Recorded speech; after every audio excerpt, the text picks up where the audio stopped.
இது வந்து இது அங்கே அங்கே பாரு இது வந்து ரியல் போட்டோவா அதான் அந்த வந்து പെയിന്റിങ്ങാ ഫോട്ടോ തന്നെ. ഇതൊക്കെ എങ്ങനെ എടുക്കുന്ന ആശാനെ? ഇങ്ങനെയൊക്കെ ഫോട്ടോ എടുക്കാൻ പറ്റൂ? സാറിന് ഇപ്പൊ എന്താ വേണ്ടത്? ഇതിന്റെ ഒരു 5-6 കോപ്പി വിലക്ക് കിട്ടൂ. തരാലോ. ഇതിന്റെ ഒരു 5 കോപ്പി വേണം. അർജന്റാ, ഞാൻ വൈകുന്നേരം വരാം. ആ സ്ഥലത്ത് വെയിലടിച്ചാലെങ്കിലും ഒന്ന് എണ്ണീറ്റൂടെ? സർക്കാർ ഓഫീസിലല്ലേ ജോലി? ഒന്നാമതെ കയ്യാലപ്പുറത്ത് തേങ്ങ പോലെ പണിയിരിക്കുന്നത്. ഒരു ചെറിയ കാരണം കിട്ടിയാൽ മതി, കളവൻ ചവിട്ടി പുറത്താക്കും. ഉപദ്രവിക്കാതെ പോടെ, ഒന്നും ഉറങ്ങാനും സമ്മതിക്കൂല. നിനക്ക് തോന്നുമ്പോ എണീറ്റ് വായും പൊളിച്ചങ്ങ് വാ, ഉരുട്ടി വെച്ചേക്കാം. ശരി, എന്നാ സൗകര്യം പോലെ ഉറങ്ങിക്കോ.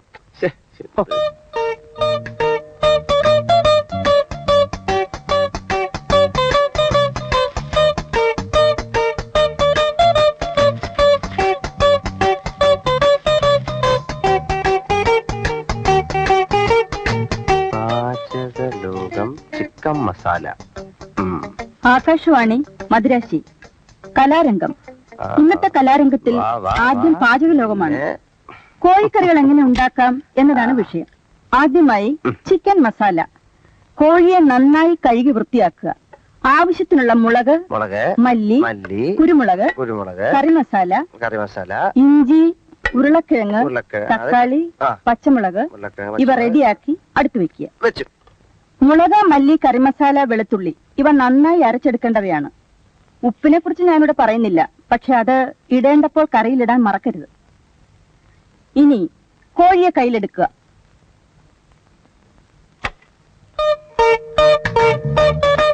ഇനി മെല്ലെ ശ്വാസം അകത്തേക്ക് വലിക്കുക. കൈകൾ ഇരുവശത്തേക്കും അകത്തുക. ശ്വാസം മെല്ലെ വിട്ടുകൊണ്ട് പൂർവ്വസ്ഥിതിയിലേക്ക് വരിക. എന്നിട്ട് കാലുകൾ ഇരുവശത്തേക്കും അകത്തുക. കഴുത്ത് മുകളിലേക്കും വീണ്ടും താഴേക്കും കൊണ്ടുവരിക. വീണ്ടും പൂർവ്വസ്ഥിതിയിലേക്ക് വരിക.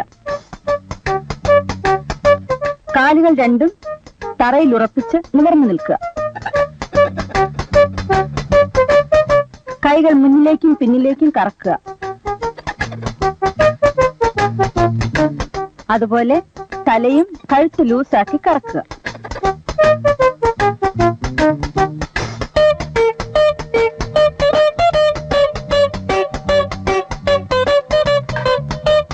ഇപ്പോൾ നിങ്ങളുടെ മുന്നിൽ ഇരിക്കുന്നതാണ് സ്വാദിഷ്ടമായ ചിക്കൻ മസാല.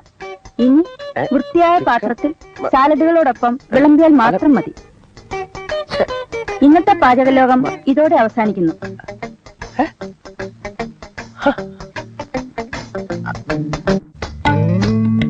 അപരാഹ്നത്തിന്റെ അനന്ത പഥങ്ങളിൽ ആകാശ നീലിമയിൽ അവൻ നടന്നകന്നു. ഭീമനും യുധിഷ്ഠിരനും ബീഡി വലിച്ചു. സീതയുടെ മാറുപിളർന്ന് രക്തം കുടിച്ചു ദുര്യോധനൻ. ഗുരുവായൂരപ്പന് ജലദോഷമായിരുന്നു അന്ന്.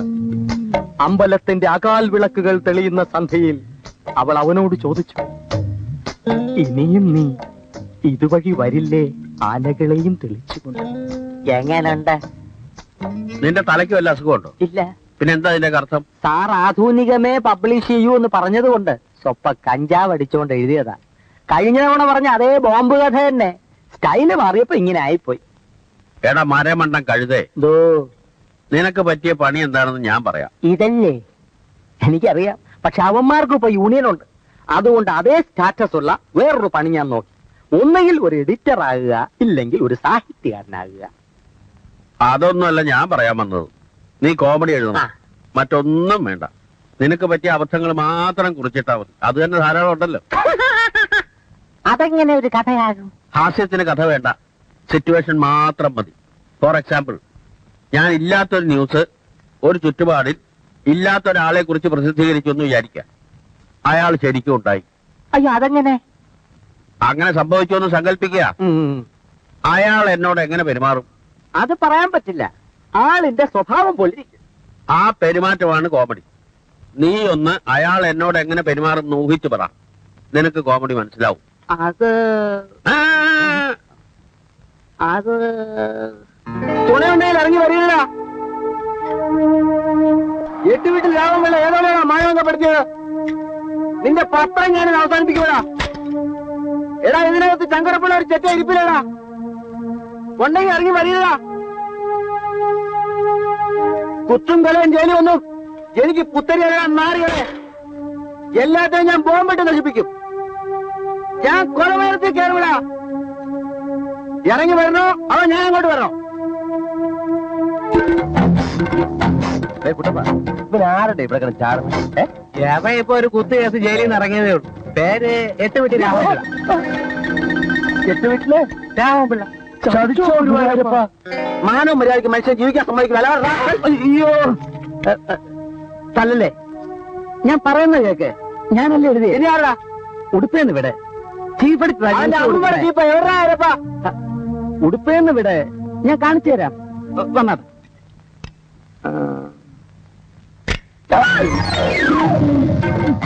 എടാ നീയാണോ ചീപ്പ് എടുത്തത്? അയ്യോ ഞാനല്ല, കസേരയിലിരിക്കുന്ന എന്റെ രാമോദരൻ. പന്നറാക്കളെ, നീ എന്നെ പറ്റി അനാവശ്യം ഞാനോ? നീ നിന്റെ ഒരു പത്രം നിന്നെ ശരിയാക്കുന്നു. മേലിൽ ആരപ്പറ്റേന് അനാവശ്യമായ ന്യൂസ് എഴുതിയാൽ കൈയും കാലും വേണ്ടി ദൂരെ കഴിഞ്ഞാൽ പറഞ്ഞേക്കാം.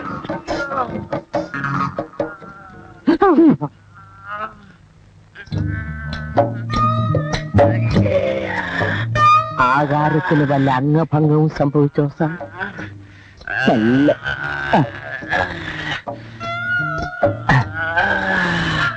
ഇപ്പൊ പിടികിട്ടി എന്താണ് കോമഡി. വിത്തിൻ 2 weeks കഥ റെഡി.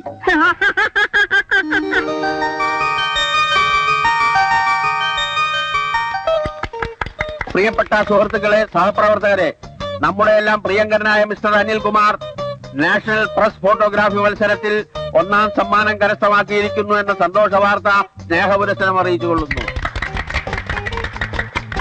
അനിൽകുമാറിന്റെ ഈ വിജയം ടൈം പബ്ലിക്കേഷൻ എന്നും അഭിമാന പുരസ്സരം സ്മരിക്കുന്നതാണ്.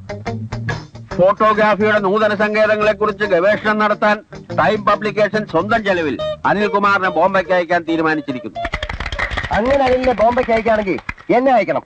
നീ എന്ത് കോപ്പ് കാണിച്ചിട്ട് നിന്നെ ബോംബെക്ക് അയക്കണം? നിന്നെ പൂത്തർക്കൊക്കെ അയക്കാം. ആ ചോദ്യം ഇവരോട് ചോദിക്കണം. ഏതോ ഫോട്ടോ സ്റ്റുഡിയോന്ന് കാശ് കൊടുത്ത് ഫോട്ടോ വാങ്ങിച്ച് അവാർഡ് വാങ്ങിച്ച ഫോട്ടോഗ്രാഫർ ആവും. എടാ അസൂയക്കും കഷണ്ടിക്കും പണ്ടേ മരുന്നില്ലെന്ന് വിവരമുള്ളവർ പറഞ്ഞിട്ടുണ്ട്. സ്വന്തം പല്ലട കുത്തി നാറ്റിക്കണ്ട. നിങ്ങൾ രണ്ടുപേരും കള്ളന്മാരാ. ആ വിവരം നാട്ടുകാരെ അറിയിച്ച് പത്രത്തിന് നാണം കെടുത്തണ്ട. അല്ലെങ്കിൽ പത്രം നാറി. ഇനി ഇവരെ ബോംബെക്ക് വിടാച്ച ആ നാറ്റം ബോംബെ വരെ എത്തും. ഫോട്ടോ കട്ടതോ മോഷ്ടിച്ചതോ എന്നുള്ളത് എനിക്കൊരു പ്രശ്നമേ അല്ല. നാണമില്ലാത്തവന്റെ പ്രശ്നത്തിൽ ഒരു ആല് കളിച്ചാൽ അതും അവനൊരു തണലാണെന്ന് ഷേക്സ്പിയർ പറഞ്ഞിട്ടുണ്ട്. അതുകൊണ്ട് അനിൽകുമാറിന് ബോംബെക്ക് അയക്കാനുള്ള എന്റെ തീരുമാനം പാറ പോലെ ഉറച്ചതാണെന്ന് ഞാൻ എല്ലാവരെയും അറിയിച്ചുകൊള്ളുന്നു. കയ്യടി.